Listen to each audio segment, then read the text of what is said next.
Coucou mes céréales, j'espère que vous allez bien. Moi ça va. Aujourd'hui on se retrouve pour une nouvelle vidéo dans laquelle je vais lire vos tweets concernant la nouvelle série Netflix dont tout le monde parle un peu, Squid Game.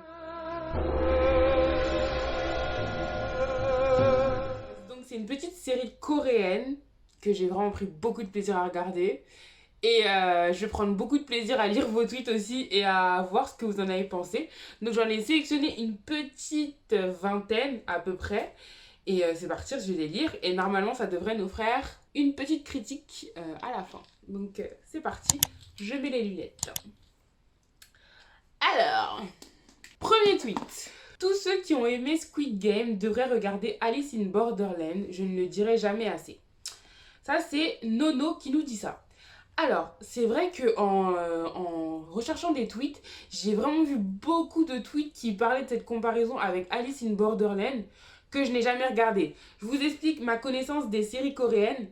Ça s'arrête à Prison Playbook, Kingdom et Squid Game maintenant. Je suis vraiment pas série coréenne à la base et du coup cette comparaison Alice in Borderland ça me donne vraiment envie de regarder cette série là juste après si c'est la même enfin le même type de série vu que c'est beaucoup revenu donc ça m'intéresse assez de regarder. Alors deuxième tweet, ça va être Kurorai qui nous dit: je viens de finir Squid Game et j'ai beaucoup aimé. Le début est un peu long mais les personnages sont intéressants. Le gore est présent sans partir dans le trash. L'histoire est prenante malgré un twist de fin qu'on voit venir à des kilomètres. Hâte de voir une saison 2.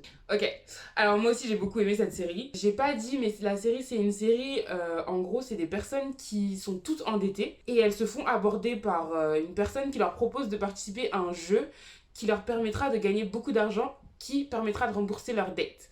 Et donc, les jeux auxquels ils vont participer, pardon, c'était pas un, mais les jeux, ce sont des jeux pour enfants, donc type 1, 2, 3 soleil par exemple. Sauf que ce qu'on dit, c'est que les perdants des jeux seront éliminés, mais pas éliminés dans le sens ils sont exclus du jeu, éliminés dans le sens tués.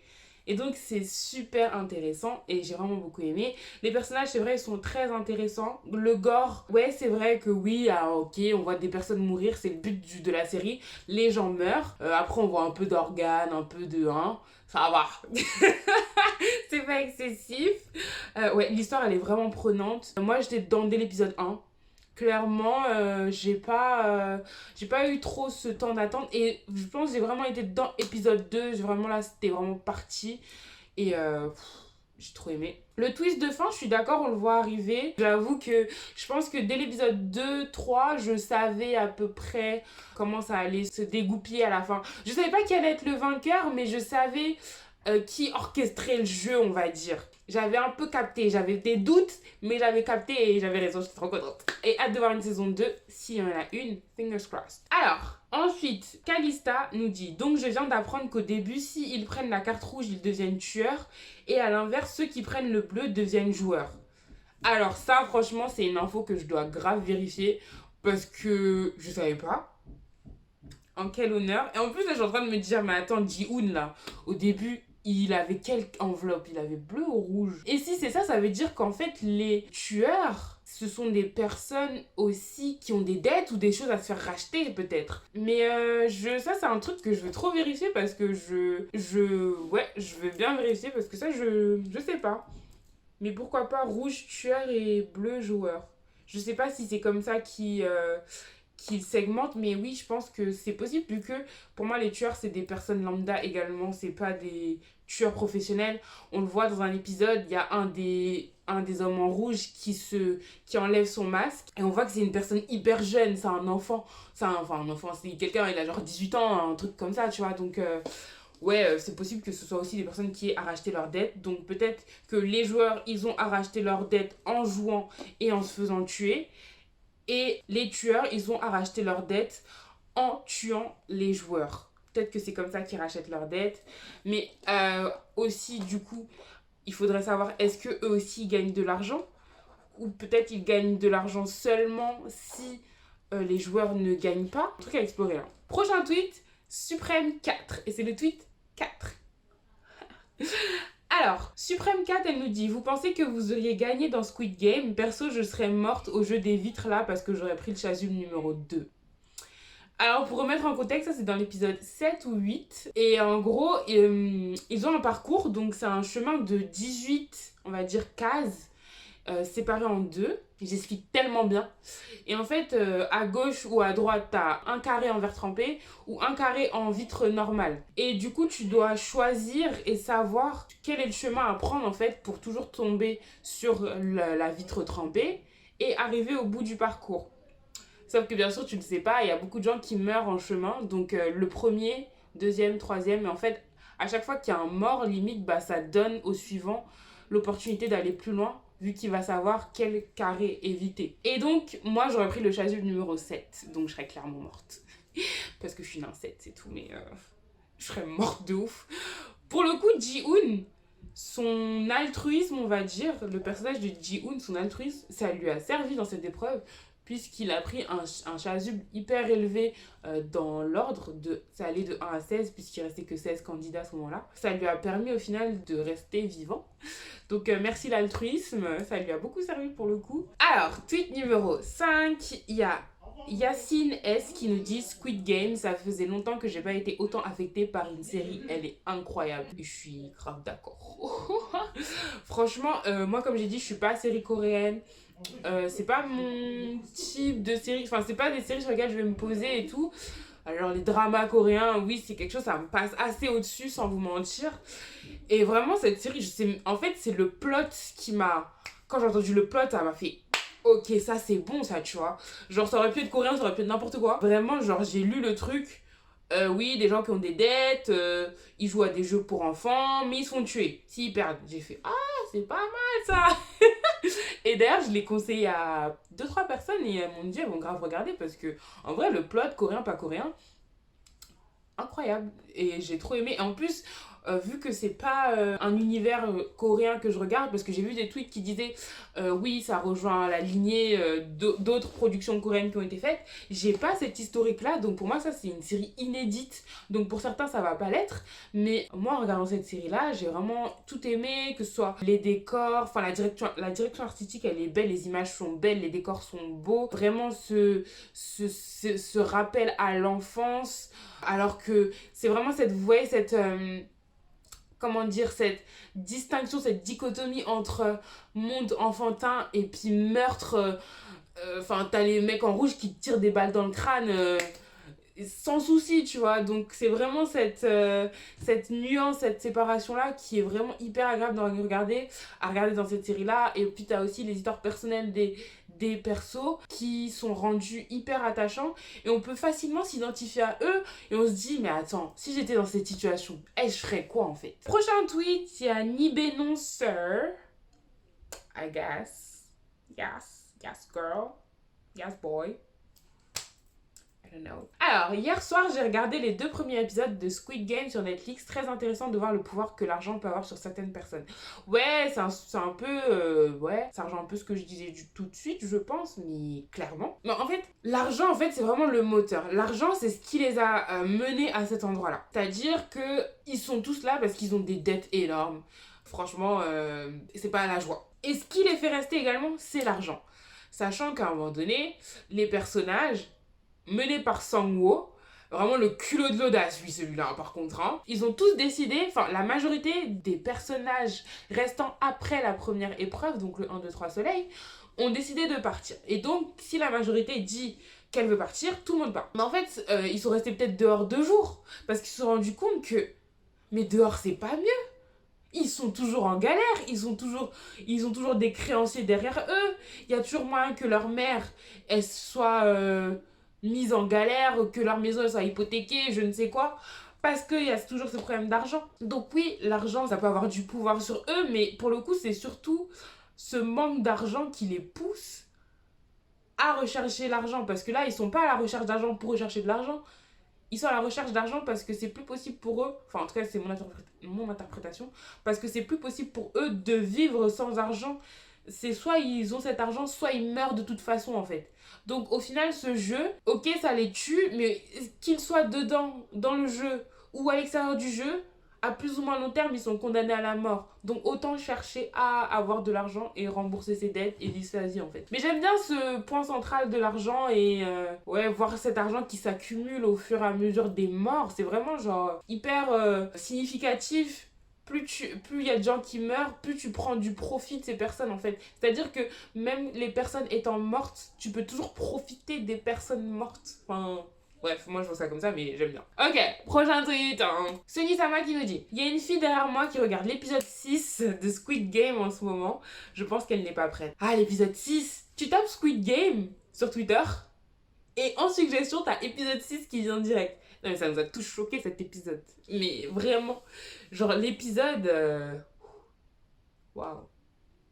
Ah, j'avais trop le seum. Franchement, cet épisode, il m'a marqué parce que l'épisode juste avant, on leur dit, pour un jeu, faites des équipes de 10.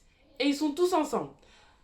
Et l'épisode d'après, donc cet épisode 6, on nous dit, faites des équipes de 2. Et du coup, tout le monde dans sa tête se dit, mais vas-y, en équipe de 2, on va être ensemble. C'est pour s'allier, tu vois, l'un avec l'autre. Au final, tu finis adversaire. Et cet épisode, il était tellement triste, tellement émouvant. C'est un épisode qui va marquer un point de non-retour. C'est-à-dire qu'il y a beaucoup de personnages auxquels on s'est attaché qui vont mourir, qu'on va plus revoir dans la série, qu'ils ne méritaient pas forcément. Et là, en fait, on se rend compte de vraiment de quoi sont capables tous les personnages. Là, c'est vraiment cet épisode qui marque et montre: ok, je veux vivre, ok, je veux gagner. Voilà ce à quoi je suis prêt. Parce que, en fait, l'épisode, le jeu, pardon, est basé sur un jeu auquel les enfants coréens jouaient quand ils étaient petits. Ça s'appelle le Gangbu. Et en gros, chacun part avec 10 billes, 10-10. Et le but du jeu, c'est que tu récupères les billes de l'autre pour avoir 20 billes à la fin du jeu. Et en fait, tu te dis, mais si tu n'as pas envie de tuer, parce que par définition, la personne avec qui tu vas faire une alliance, c'est la personne que tu préfères dans le jeu. Et vous avez déjà vécu peut-être 3 jeux ensemble déjà. Donc il y a des affinités qui se créent. Vous êtes confinés ensemble, vous dormez ensemble, vous bouffez ensemble, vous êtes vraiment H24 ensemble. Tu choisis ta personne préférée dans le jeu. Et là, en fait, il faut vraiment montrer quel type de personne tu es. Est-ce que tu vas être la personne qui va tout abandonner pour dire oui, mais moi je veux pas faire ça, c'est contre mes valeurs, mes principes? Ou est-ce que tu vas être la personne qui va être en mode ouais, mais je dois vivre. Et donc, cette affinité que tu as créée, tu vois, tu la mets derrière. Donc cet épisode 6, il était vraiment révélateur de ça. Alors, Fatou 1912, je crois que je suis la seule à penser qu'Alice a un bouffon dans Squid Game. Parce que j'ai vu j'ai trop rigolé. Ah, ma go Fatou. Franchement, je suis d'accord avec elle. Mais en même temps, genre, j'ai envie de dire, oh, mais le pauvre Ali, tu vois. Mais elle a raison. En soit, je pense que l'humain, l'humain. Je pense que naturellement, on va se dire, oh, le pauvre Ali. Oh, il méritait pas ça. C'est vrai qu'il ne méritait pas ça. Mais Ali, c'est comme si il n'avait pas pris en compte, en considération, l'endroit dans lequel il était et les causes et conséquences de ses actions. Et sa réflexion. Il s'est attaché à des personnes qu'il venait à peine de connaître. Il a donné sa confiance à des personnes qu'il venait à peine de connaître. C'est comme s'il connaissait pas l'adversité. Pourtant, Ali, je me dis, c'est un personnage, justement, qui est marqué par l'adversité. C'est-à-dire, c'est un immigré, son patron le traite, le prend pour du n'importe quoi. C'est une personne qui connaît l'adversité et pourtant c'est une personne qui reste toujours positive et qui veut voir le meilleur des personnes. Et ça, des personnages comme ça, il y en a besoin. Mais dans un jeu comme ça, c'est un jeu où en fait si tu veux gagner, aller le plus loin, tes valeurs, qui tu es, ça doit faire switch off dans ta tête en fait pour ne plus penser à ça. C'est comme Stephen dans The Vampire Diaries, il aimait bien turn off ses émotions là. Ça en fait, il faut arrêter de penser avec son cœur et penser avec sa tête et se dire que cette personne que j'ai rencontrée il y a 3 jours, ouais, il a été gentil avec moi, mais je peux pas lui faire confiance, c'est pas mon ami. Et même si c'était ton ami, tu veux vivre. Donc Ali, ouais, c'est un bouffon, désolé. Alors, Nali Brassoun. Ah, c'est en anglais. Attendez, je vais faire traduction. Alors, le fait que dans Squid Game, Junho Yeon jouait pour la première fois à l'écran, la manière dont elle a joué Kang Sae-byuk était parfaite. Déjà, ce tweet, ça m'a choqué. J'étais là, what? Sae là? Bon, moi j'appelle Sae parce que je crois trop que c'est ma copine. C'est son premier rôle, mais elle est excellente. les émotions, le mystère, la force du personnage. Ah non! Franchement, on dirait pas que c'est son premier rôle, hein. Elle est hyper douée, j'espère qu'elle fera carrière. J'ai vu qu'elle était mannequin en même temps, elle est tellement belle. Elle est trop belle. Franchement, j'espère qu'on la reverra dans beaucoup d'autres choses parce que j'aime beaucoup. Je suis pressée de la voir dans autre chose. Tweet 10. Kayua, pardon, qui nous dit: bon, bah, j'ai fini Squid Game, la fin est vraiment cool. Et vu comment la série a été reçue, ça m'étonnerait pas de voir une saison 2. Les personnages sont tous attachants, la réalisation est sans décor et sans défaut. L'intrigue est incroyable et bordel, les décors, c'est un 10 sur 10 pour ma part. La saison 2, elle est assez annoncée, amorcée. Je pense que Ji-hoon, il a trouvé sa voie. Ce qu'il veut faire, en fait, maintenant, c'est vraiment faire tomber l'organisation. Et je pense qu'il va se positionner en héritier du policier qui cherchait justement à faire tomber l'organisation pour sauver son frère, mais bon. Caput, saison 2, moi je suis prête, j'attends. Même si s'il n'y avait pas eu l'intrigue de fin de saison dans l'épisode 10, ça aurait pu s'arrêter là. Je me suis dit, s'il y a une saison 2, ok. S'il n'y en avait pas non plus, ça m'aurait pas choqué. Les personnages sont attachants. Carrément. Même quand ils nous énervent, même quand on les aime pas, le fait d'être énervé contre un personnage, c'est déjà de l'attachement au final. Donc clairement, la réalisation est sans défaut, les images sont très très belles. Il n'y a pas de lenteur, le rythme est assez soutenu, mais c'est bien fait. Il y a des flashbacks aussi qui vont nous expliquer un peu l'histoire des personnages, mais aussi les jeux, comment ça se passe, etc. L'intrigue aussi, comme je vais dire, rien à dire, et les décors. Très très beau. J'ai vraiment trop aimé les décors. Il y a eu un vrai travail, une vraie équipe derrière tout ça. Le 10 sur 10, why not? Pas mérité. Dina Mike qui nous dit: je recommande Squid Game x 1000, bonne approche psy du rapport à l'argent. Ça rejoint un peu ce que je disais par rapport à un des tweets précédents qui parlait de l'argent.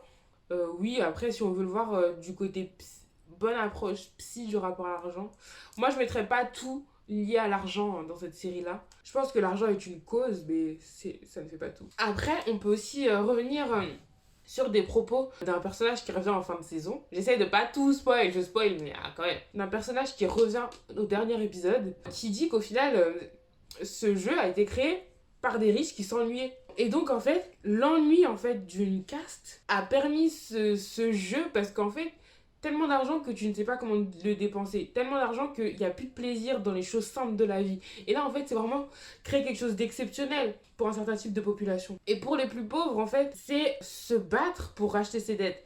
Parce que je pense, une personne lambda qui n'a pas à se racheter, elle fait pas ça. Même pour 32 millions d'euros, je crois que c'était en euros, tu fais pas ça en fait. Si tu n'as pas une cause pour laquelle te battre, la conséquence, donc qui est l'argent, je suis pas sûre qu'elle soit aussi fort. Et c'est pour ça qu'ils choisissent des personnes endettées. Ils vont pas choisir monsieur, madame, tout le monde.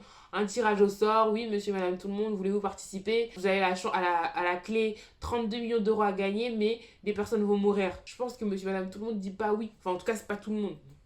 Et le casting doit être plus compliqué. LB Bassett qui lui dit: le protagoniste de Squid Game qui aide le vieux tout le temps. Je pense qu'il parle, ou elle parle, de Ji-hoon qui aide Ho Ilnam, ouais, il s'appelle, le vieux monsieur. Ouais, c'était trop chou, franchement. Ji-hoon, il a vraiment une grandeur d'âme. Il aide vraiment son prochain, on va dire. Contrairement à, par exemple, cet envoyé là, qui à chaque fois que quelqu'un meurt ou que lui-même tue quelqu'un, il va prier Jésus, hein. Franchement.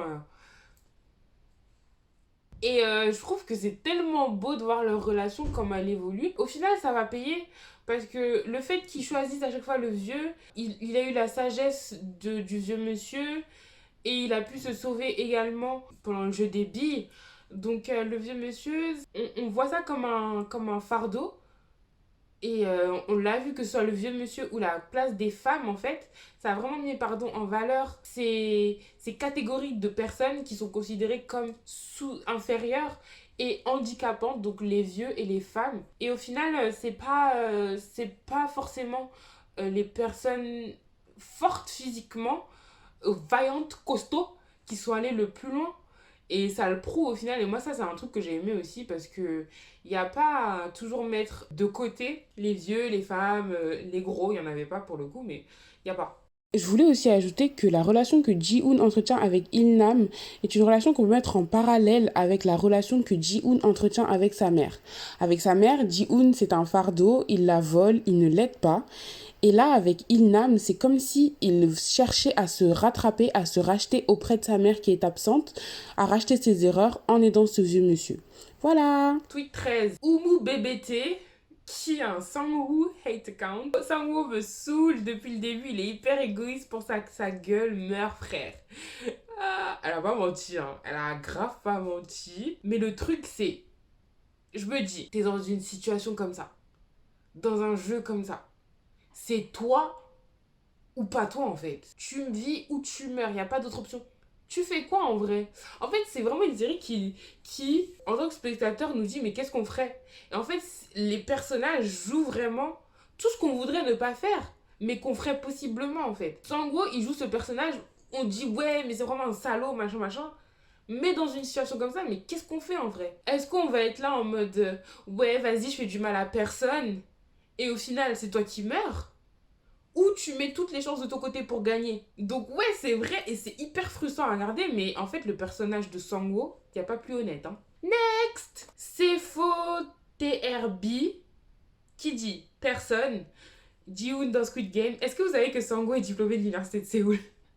Ouais, j'avoue, c'est trop un fan. Il n'y a pas à être fan comme ça. Mais après, ça montre vraiment l'admiration qu'il a pour les gens et comment il est vraiment pas imbu de sa personne à lui-même. Même, par exemple, on a appris assez tard, enfin, en tout cas, moi j'ai retenu assez tard son prénom parce qu'il se présentait tout le temps comme le gars du quartier de machin, tu vois. Il est vraiment pas imbu, il est vraiment vers l'autre, tourné vers l'autre. Et ça, c'est une caractéristique du personnage qui, au final, va le sauver d'être tourné vers les autres et de vouloir faire du bien, malgré cette condition-là dans le jeu, ça va le sauver. Je parle d'altruisme, ok, mais on peut aussi le voir comme Ji-hoon étant un personnage assez suiveur, assez sans personnalité, qui, tellement il n'a pas de personnalité, ne se présente pas par son nom, mais par le nom de son village. Lors du jeu du pont, va prendre le dernier brassard parce qu'il ne sait pas prendre de décision non plus. Donc on peut aussi le voir comme un personnage qui ne sait pas prendre de décision, assez incertain de lui-même en fait. 8 jours qui nous disent Squid Game c'était divertissant mais trop d'éléments inutiles genre le médecin, le policier, what's the point? Le médecin j'avoue j'ai pas compris. Sans mentir j'ai pas trop compris. Donc si quelqu'un comprend je veux bien qu'on me le dise en commentaire. Le policier par contre ça c'était super intéressant. Là, nuit jour je suis pas d'accord meuf. Si t'es une meuf je sais pas. Pourquoi? Le policier déjà il a un but. C'est retrouver son frère. Il ne sait pas où est son frère donc il va le retrouver. Second point. Le policier, c'est le premier élément qui réussit à s'infiltrer sur l'île. Il n'y a pas d'intrus sur l'île. C'est un microcosme confiné. Ils sont tous ensemble, il n'y a pas d'intrus. Donc, ça met un peu un élément perturbateur. Troisième point, c'est la personne qui va faire en sorte que possiblement l'existence de ce type de jeu va être révélée. Quatrième point, le policier, ce n'est que, on va dire, l'ancrage de Ji-hoon qui va, je pense dans la saison 2 s'il y a, s'atteler à faire en sorte que cette île et ce jeu soient révélés aux yeux de tous, aux yeux de la police. Donc je pense vraiment que c'était vraiment le premier élément d'un maillon qui va être de plus en plus large. Sachant que Ji-hoon, s'il se lance à la recherche de ce qui se passe vraiment, mais ça va être un taf colossal, puisque ils l'ont dit dans la série, les éditions en Corée, c'est les meilleures, je sais pas quoi. Donc il y a des éditions partout dans le monde depuis des années. Donc ce qu'il y a à déterrer, c'est énorme. Donc le policier, moi je pense que son rôle était crucial. Chiuyo qui nous dit je suis la seule qui ait trouvé les jeux dans Squid Game trop simplistes, MDR. Bah ils étaient hyper simples. Non, sérieux, ils étaient super simples. Mais justement, je pense que c'est vraiment ce contraste qui était recherché par les scénaristes. Vraiment ce contraste enfantin, mort, enfance, mort, vie, mort. Vous voyez, enfin... Moi, j'ai trouvé que c'était hyper bien comme contraste et ça marchait bien. Justement, des jeux trop compliqués, je pense qu'on n'aurait pas été aussi choqués ou par des morts en fait. Si c'était des jeux compliqués, ouais, ok, il meurt, mais c'est un jeu compliqué. Là, il meurt pendant un 2 3 soleils. Donc, tout de suite, c'est plus impactant. Numéro 17. Je sais pas gros qui nous dit Squid Game, pourquoi tu reforçais les secondes saisons, la fin était parfaite là. Ils vont le relancer avec sa perruque rouge là, crarée. Ouais, c'est vrai, la saison, elle était très très bien. Comme j'ai dit tout à l'heure, s'il n'y avait pas eu les informations reçues à la fin, dans l'épisode 10, ça aurait pu s'arrêter là, s'ils avaient fait une fin plutôt plate. Et sans vous mentir, pendant toute la saison, moi j'ai cru que c'était une mini-série. Hein. Donc, il n'y a que l'épisode 10 qui m'a fait me dire, ah, saison 2, pourquoi pas. Et si saison 2 y a, moi je dis ouais, why not, comme je l'ai dit tout à l'heure. Ça va être un truc plutôt Ji-hoon enquêteur. Il va être enquêteur, hein, je sais pas comment il va gérer ça, mais je pense que son nouveau but c'est de les faire tomber. Et la perruque rouge, moi je pense que le rouge, c'est pour rappeler, vraiment se remémorer et toujours avoir le souvenir de son expérience qu'il a vécue avec les gardes là, en rouge qui sont d'ailleurs très Casa de Papel-esque et très PlayStation-esque aussi. Il manquait que la croix. Donc la croix, je me dis, c'était le mec en noir. Dumokso. Encore une fois, les Coréens avec Squid Game ont retourné le game de ce que peut proposer de très bons acteurs et un scénario qui tient la route dans le game des séries. Il n'y a rien à dire sur la qualité coréenne, bravo. Franchement, très bien. C'est le genre de série qui peut me pousser à regarder plus de séries coréennes. Et je pense que je vais le faire. Et je pense qu'ils sont très forts dans tout ce qui est gore et tout parce que... en fait, je sais pas, je vous ai dit, c'est que la 3e série coréenne que je regarde. Mais sur 3 séries coréennes que je regardais, il y en a 2 qui sont plutôt gore. Donc je pense qu'ils sont plutôt bons. Et dernier tweet, ça va être Zawa75 qui nous dit: c'était très sympa, oui. A priori, rien de neuf dans la formule du survival game qui mêle jeu mortel et trahison déjà très répandue au Japon. Mais c'était vraiment bien géré, ne pas s'attendre à une suite. Honnêtement, je sais pas si... J'ai pas regardé si Netflix avait prévu, c'était une suite étant pour parler. Patati patata, je ne sais pas. Moi, je pense qu'il y ait une suite ou pas, ça m'ira. Je ne serais pas frustrée là, s'il n'y a pas de suite, je serais pas frustrée. S'il y a une suite, je serais contente parce que c'est sûr et certain, ça va pas être pareil. La saison 1, on a eu un Ji-hoon qui était en immersion dans le jeu pour vivre. Là, on aura quelqu'un qui va être extérieur au jeu, qui connaît les rouages, qui connaît les rouages en tant que joueur et qui va essayer de déceler les rouages en tant que personne qui regarde depuis les coulisses et qui essaye de faire tomber ça. Donc ça va plus être une série peut-être un peu plus enquête policière et ça peut être hyper intéressant. Mais on changerait totalement de point de vue et de type de série aussi, je pense. Après, la personne, elle le dit, la formule des survival game, mais comme j'ai dit, les séries asiatiques, je suis pas dedans. Donc, je pourrais pas dire, mais moi, j'ai vraiment beaucoup aimé. Donc, voilà pour moi. Voilà pour tous les tweets que j'ai pu lire et commenter. Dites-moi ce que vous avez pensé de cette série en commentaire. Je trouve que c'est une série super intéressante. Ça se regarde très vite. Bon, c'est des gros épisodes quand même, 55 minutes, 1 heure. Donc, il y a 9 heures à regarder. Mais c'est hyper prenant. Hyper... moi, comme j'ai pas d'historique de ce genre de série-là, hyper... pas novateur, mais frais et... un gore frais. Voilà.